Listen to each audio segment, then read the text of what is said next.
Inilah alasan mengapa masturbasi berbahaya dalam kehidupan Anda. Simak baik-baik penjelasannya. Namun sebelum kita lanjut, alangkah baiknya kalian subscribe dan like juga share video ini agar yang lain juga bisa sadar dan menjauhinya. Assalamualaikum warahmatullahi wabarakatuh. Sahabat Muslim, di era modern ini kita dihadapkan pada berbagai tantangan yang dapat menggoyahkan iman dan ketakwaan kita kepada Allah Subhanahu wa Ta'ala. Salah satunya adalah godaan yang banyak dihadapi oleh kaum muslimin adalah godaan hawa nafsu, termasuk kebiasaan buruk seperti masturbasi. Dalam video ini kita akan membahas secara lengkap mengenai bahaya masturbasi dalam pandangan Islam, baik dari sisi hukum, dampak negatif bagi kesehatan fisik dan mental, hingga cara menghindari kebiasaan ini agar hidup lebih berkah dan lebih dekat dengan Allah Subhanahu wa Ta'ala. Simak video ini sampai selesai. Masturbasi atau dalam bahasa Arab dikenal sebagai istimna adalah tindakan seseorang untuk merangsang diri sendiri demi mendapatkan kepuasan seksual tanpa melalui hubungan yang sah dalam Islam, yaitu pernikahan. Dalam Islam, mayoritas ulama sepakat bahwa masturbasi hukumnya haram berdasarkan dalil dalam Al-Quran dan hadis. Dalam surat Al-Mu'minun ayat 5-7 Allah berfirman, "Dan orang-orang yang menjaga kemaluannya kecuali terhadap istri-istri mereka atau budak yang mereka miliki, maka sesungguhnya mereka dalam hal ini tiada tercela. Tetapi siapa yang mencari selain itu, maka mereka itulah orang-orang yang melampaui batas." Quran Surah Al-Mu'minun ayat 5-7. Ayat ini menunjukkan bahwa Islam hanya memperbolehkan memenuhi kebutuhan seksual dalam pernikahan yang sah. Sementara itu, Rasulullah Shallallahu Alaihi Wasallam bersabda, "Wahai para pemuda, barang siapa di antara kalian yang telah mampu menikah, maka menikahlah, karena itu lebih dapat menundukkan pandangan dan lebih dapat menjaga kemaluan. Dan barang siapa yang belum mampu, maka hendaklah ia berpuasa, karena puasa adalah perisai." Hadis riwayat Bukhari dan Muslim. Sebagian ulama dari mazhab Hambali memberikan keringanan dalam kondisi tertentu, seperti ketika seseorang berada dalam kondisi darurat untuk menghindari zina, ya.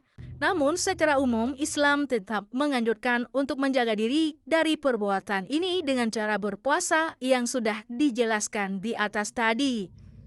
Selain dari sisi hukum Islam, masturbasi juga memiliki dampak negatif yang nyata, baik dari segi fisik, fisiologis, maupun spiritual. Yang pertama yaitu dampak fisik. Kelelahan berlebihan, masturbasi yang dilakukan secara berlebihan dapat menyebabkan kelelahan kronis dan melemahkan daya tahan tubuh. Gangguan saraf dan otot, stimulasi yang terlalu sering dapat menyebabkan ketidakseimbangan hormon, serta gangguan pada sistem saraf dan otot. Disfungsi seksual, kebiasaan ini dapat memicu masalah seksual di kemudian hari, seperti disfungsi ereksi atau ejakulasi dini. Menurunnya kualitas sperma, masturbasi yang selalu sering bisa mengurangi kualitas dan jumlah sperma, yang bisa berdampak pada kesuburan. Yang kedua, dampak psikologis. Kecanduan, masturbasi bisa menjadi kebiasaan yang sulit dihentikan, bahkan bisa menimbulkan ketergantungan, rasa bersalah dan rendah diri. Setelah melakukan masturbasi, seseorang sering merasa bersalah dan kehilangan kepercayaan dirinya. Gangguan fokus, konsentrasi, pikiran yang selalu dipenuhi oleh dorongan seksual dapat mengganggu produktivitas dan fokus dalam bekerja atau belajar bagi yang masih belajar atau sekolah. Menjauh dari kehidupan sosial, kecanduan masturbasi sering membuat seseorang lebih tertutup dan menghindari interaksi sosial. Benar apa tidak? Silakan komen di bawah. Yang ketiga, dampak spiritual. Mengurangi keimanan dan ketenangan jiwa. Perbuatan ini dapat menjauhi seseorang dari ibadah dan membuat hati gelisah, menghambat kedekatan dengan Allah Subhanahu wa Ta'ala. Seseorang yang terus-menerus melakukan dosa tanpa taubat bisa merasa semakin jauh dari rahmat Allah. mengurangi motivasi beribadah ketika seseorang terlalu sering menuruti hawa nafsunya. Semangat dalam beribadah seperti sholat, puasa, dan membaca Al-Quran akan semakin melemah. Adapun cara menghindari masturbasi. Nah, yang benar agar kita bisa menjaga diri dari kebiasaan buruk ini, ada beberapa langkah yang bisa kalian lakukan. Yang pertama, perbanyak ibadah, sholat 5 waktu dengan khusyuk dan tepat waktu. Jangan ditunda-tunda ya. Memperbanyak puasa sunnah seperti puasa Senin Kamis. Rajin membaca Al-Quran dan berzikir untuk menjaga hati tetap tenang dan nyaman. Yang kedua, menjauhi hal-hal yang memicu syahwat. Hindari tontonan seperti film-film yang dilarang ya. Ya, kalian pasti tahu dong film apa? Bacaan atau gambar-gambar yang dapat membangkitkan syahwat kalian. Nah, kalian hindari ya, jangan coba-coba. Nah, kurangi waktu berlebihan di media sosial atau internet tanpa tujuan yang jelas. Jadi, kalian jangan lihat foto-foto yang gak ya. Nah, karena seperti di media sosial seperti yang sekarang ini banyak sekali foto-foto atau video-video yang mengundang syahwat kalian. Ya, begitu. Yang ketiga, mengisi waktu dengan aktivitas positif. Ya, lakukan olahraga secara rutin agar energi tersalurkan dengan baik. Sibukkan diri kalian dengan hobi belajar ilmu baru atau mengikuti kajian Islam. Yang keempat, menjaga lingkungan yang baik.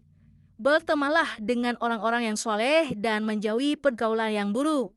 Hindari menyendiri dalam waktu yang lama, terutama ketika godaan muncul. Jadi kalian jangan menyendiri karena nanti akan timbul perasaan atau hawa nafsu yang berlebihan.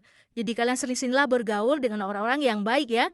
Yang kelima, yaitu menikah jika mampu. Nah, jika kalian sudah memiliki kemampuan secara finansial ya dan mental, menikah adalah solusi terbaik untuk menyalurkan kebutuhan biologis secara halal. Jadi jangan buang-buang uang, kalian harus hemat-hemat agar cepat bisa nikah ya. Rasulullah Shallallahu Alaihi Wasallam sangat menganjurkan pernikahan sebagai solusi bagi mereka yang sudah mampu. Sahabat muslim, menjaga diri dari godaan hawa nafsu memang tidak mudah ya. Tetapi dengan usaha dan sungguh-sungguh dan pertolongan Allah, kita bisa menghindari kebiasaan buruk ini. Jangan biarkan hawa nafsu menguasai diri kalian ya, dan menjauhi kita dari keberkahan hidup. Semoga video ini bermanfaat dan menambah wawasan kita semua. Jangan lupa untuk like, komen, dan share agar lebih banyak orang yang mendapatkan manfaat dari video ini. Sampai jumpa di video berikutnya. Wassalamualaikum warahmatullahi wabarakatuh.